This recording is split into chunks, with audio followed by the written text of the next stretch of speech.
Hi, I'm Cathy Durham, and I'm with Capital Valuation Group. We have been around the area of Wisconsin for more than 45 years, helping business owners to sell their business, increase value in their business, or just understand the value of their business.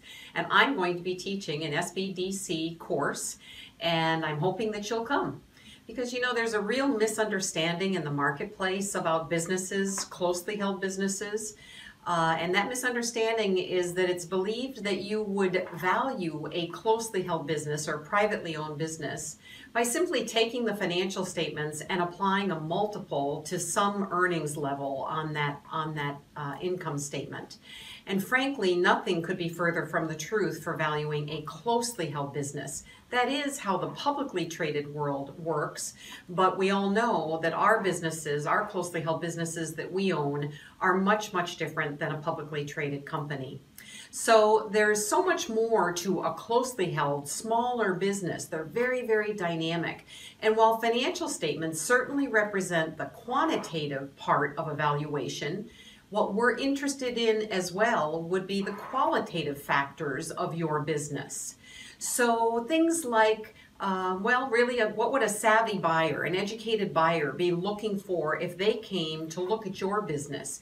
They'd want to know certainly about the quantitative results, but then they'd want to know things like, do you have a workforce that remains in place, low turnover? Do you have a culture that's very healthy, where employees are happy to work there most days, and there isn't a lot of turnover in your business because you have a healthy culture? That business is worth more than a business that has a revolving door of employees. Does your business have a diverse mix of customers, or are you dependent on one key customer or a few key customers? Now, good big customers are a good thing, but that concentration can be an issue. So another example would be, are your processes in your business documented? Could I come in as a buyer and find out how to do what you do because you have it documented? That adds value to a business and needs to be included in the conclusion of value.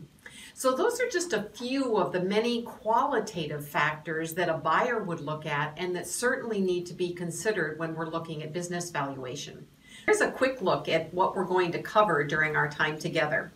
I decided that what I'll do is break the topics that we're going to talk about into three main categories. The first category is just understanding business valuation.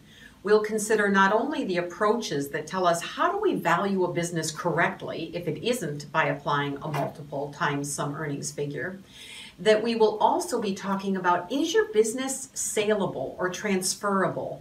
Because sometimes it can be that you have a very nice career with the tools of the trade that you need to have your career work, but it doesn't mean that an outside buyer would pay more than just the value of your assets for the business. So is it worth more than the balance sheet, basically, is something that will teach you how to determine if it is saleable, and if not, how to make it saleable. All right, then another area that we're going to look at that's very interesting is that every business has many values. And why is that? It's because a buyer, whoever the buyer is, will look at your business differently. So we'll consider the different buying groups and why one will pay more or less than the other one will. We're also going to talk about, how do you know when is the right time to transition out of your business? Don't wait until you're burnt out. Don't wait until you're diagnosed with something terrible. So if it's not those two options, how do we know when is the right time to put our business on the selling block? And then the second area that we're going to cover is really about how to increase value in your business.